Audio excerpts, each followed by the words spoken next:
Good morning. Last class में हमने अनुलाभों perquisites के बारे में अध्ययन किया था। अब हम बात करते हैं रिटायरमेंट बेनिफिट्स की, सेवानिवृत्ति पर लाभ। कर्मचारियों को अपने मालिक से रिटायरमेंट पे कई तरह की राशियां प्राप्त होती है। अब वो राशियां किस सीमा तक कर मुक्त होती है, किस सीमा तक उन पर टैक्स लगता है, उसके बारे में हम बात करेंगे। ठीक है ना। तो सबसे पहले मैं लेता हूं ग्रेच्युटी। कोई कर्मचारी जब रिटायर होता है तो उसको अपने मालिक से ग्रेच्युटी की राशि प्राप्त होती है। अब वो ग्रेच्युटी की राशि कितनी प्राप्त होगी, क्या होगी, उसके टैक्स बेनिफिट्स क्या होंगे, उन सब के बारे में अपने को बात करनी है। तो इसके हम 2 पॉइंट बनाएंगे। पहला पॉइंट तो ये बनाएंगे कि यदि उद्योग पर ग्रेच्युटी अधिनियम 1972 लागू होता है। देखो, यदि उद्योगों पर ग्रेच्युटी अधिनियम 1972 लागू हो रहा है तब कंडीशंस अलग होगी, और लागू नहीं होगा तो कंडीशंस अलग होगी। पहली बात तो ये करें, ग्रेच्युटी अधिनियम कौन से उद्योगों पर लागू होगा? ऐसे उद्योग जहां पर 10 से अधिक कर्मचारी कार्य करते हैं।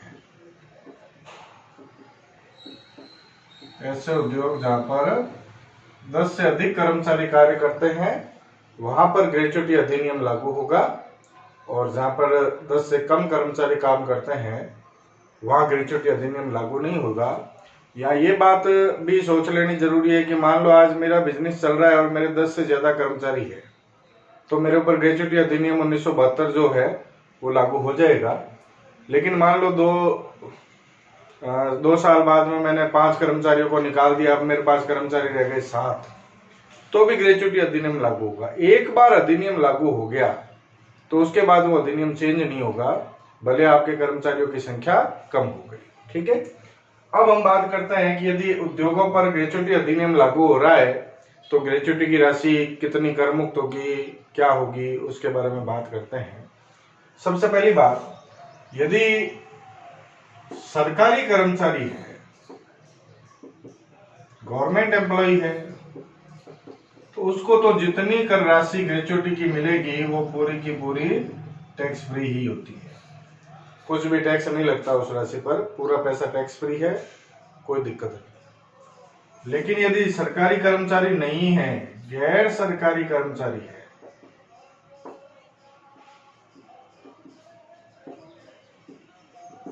तो गैर सरकारी कर्मचारियों के लिए टैक्स की कितनी राशि कर मुक्त होगी? तो इसके 3 पॉइंट है। पहली बात, जितनी राशि उसको प्राप्त हुई है, प्राप्त राशि। दूसरी बात, अधिकतम 20 लाख रुपए,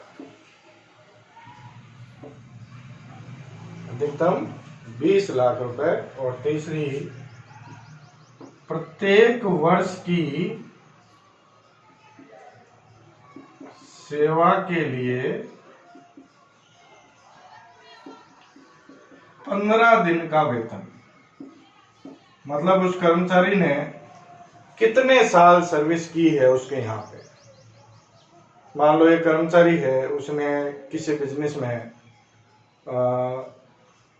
13 साल सर्विस की है, तो 1 साल के 15 दिन का वेतन जो होता है, 1 साल में 15 दिन की जो सैलरी है वो उसको ग्रेच्युटी एक्ट के तहत मिलनी चाहिए। तो 15 दिन की, 1 साल में 15 दिन है, मतलब 13 साल में 6.5 महीने हो गए, तो 6.5 महीनों की सैलरी लेनी पड़ेगी अपने को, तो वो उतनी राशि कर मुक्त हो जाएगी। लेकिन एक भी बात ध्यान रखनी है, यदि 6 महीने से अधिक का समय है तो उसको पूरा वर्ष मानना है। 6 माह से अधिक समय को पूरा वर्ष मानेंगे। मतलब मान लो किसी ने 13 साल और 7 महीने सर्विस की है तो हम 14 साल मान लेंगे, और मान लो 13 साल और 4 महीने सर्विस की है तो 13 साल ही मानेंगे, ठीक है ना। अच्छा, इसका एक फॉर्मूला बनेगा, 15 दिन का वेतन तो है लेकिन एक महीने में 26 दिन ही माने जाते हैं, क्योंकि 30 दिन का महीना होता है, 4 दिन जनरली संडे के होते हैं, तो एक महीने के जो है वो 26 दिन मान के ही काम किया जाता है। तो फिर ये जो वेतन निकाला जाएगा वो कैसे निकाला जाएगा? 15 दिन का पहली बार अंतिम वेतन, मतलब कर्मचारी को जितना लास्ट वेतन प्राप्त हुआ है, जिस वर्ष वो रिटायर हो रहा है उस महीने में, लास्ट महीने में, पूरे महीने में जितना वेतन प्राप्त हुआ है इनटू 15 दिन का लेना है अपने को बटा 26, तो 15 दिन का वेतन कैलकुलेट हो जाएगा। अंतिम वेतन इनटू 15 बटा 26 करेंगे तो 15 दिन का वेतन आ जाएगा, और उसके बाद कितने ईयर सर्विस की है, सर्विस ईयर, जितने साल सर्विस की है उतने साल की राशि उसको मिल जाएगी। ये 15 दिन का निकल जाएगा अंतिम वेतन, जितने ये पूरे महीने का है, इनटू 15 बटा 26 करेंगे तो 15 दिन का निकल जाएगा। ये एक साल का 15 दिन का वेतन हो गया, है ना। और इसमें जितने साल उसने सर्विस की है उससे मल्टीप्लाई कर देंगे, ठीक है। ये चीज विशेष रूप से ध्यान रखनी है। अच्छा, यदि कोई मौसमी बिजनेस है, जैसे कोई बिजनेस है, मान लो कोल्ड ड्रिंक का बिजनेस है, तो 6 महीने चलता है या 8 महीने चलता है, तो मौसमी बिजनेस में 15 दिन की जगह 7 दिन का वेतन लेना है, क्योंकि पूरे साल बिजनेस नहीं चलता वो, तो 15 दिन की जगह वेतन जो लिया जाएगा वो 7 दिन का लिया जाएगा, ठीक है।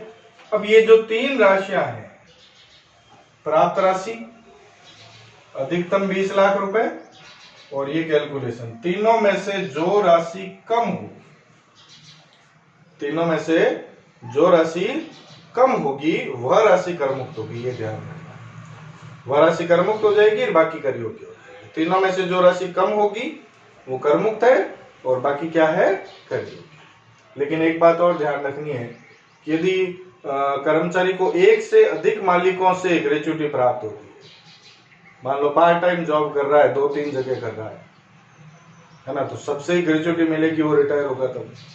तो 2-3 जगह मिल रहा है तो सबको जोड़ना है, प्राप्त राशि में भी सबको जोड़ेंगे। अधिकतम 20 लाख ही रहेंगे, ऐसा नहीं कि 3 मालिक है तो अधिकतम 60 लाख हो जाएंगे, और इसमें भी आपको तीनों का जोड़ देना है, तो जो राशि कम होगी वो करमुक्त हो जाएगी।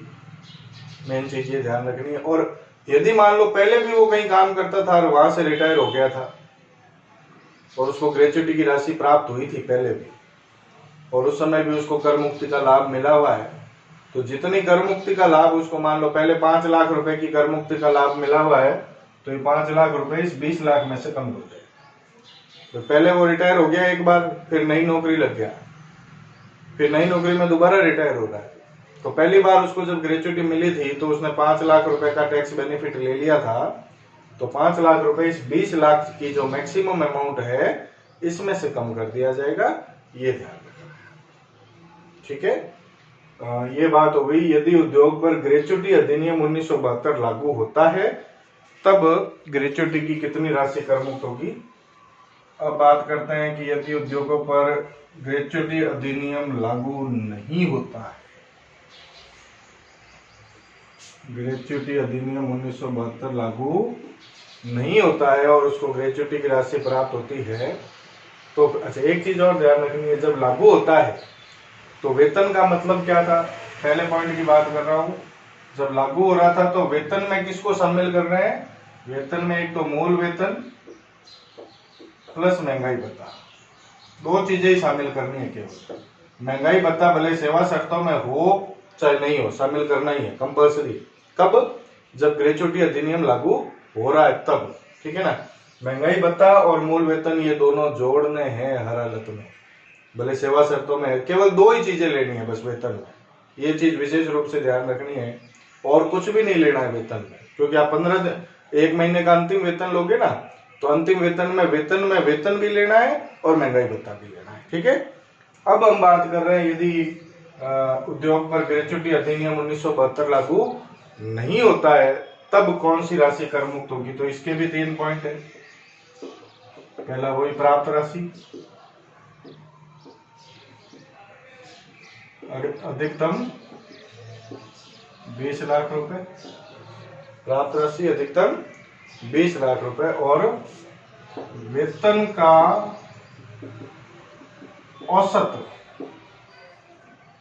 औसत कितने महीनों का लेना है? पिछले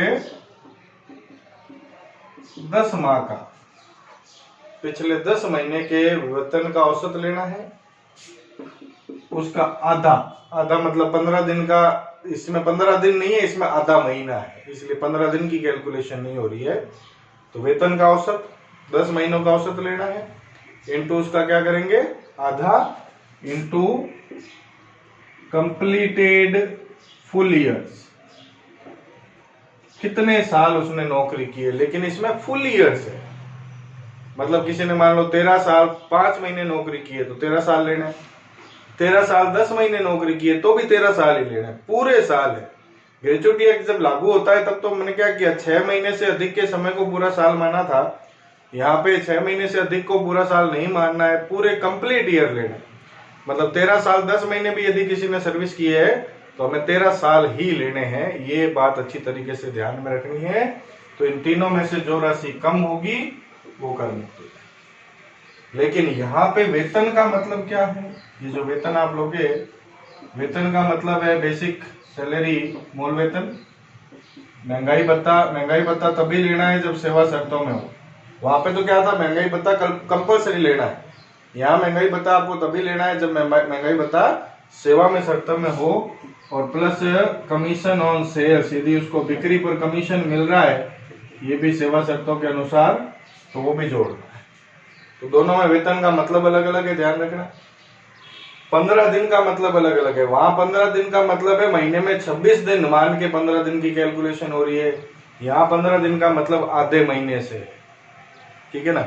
वहां औसत वेतन नहीं लेना है, वहां अंतिम वेतन लेना है, और यहाँ पिछले 10 महीनों के वेतन का औसत निकालना है।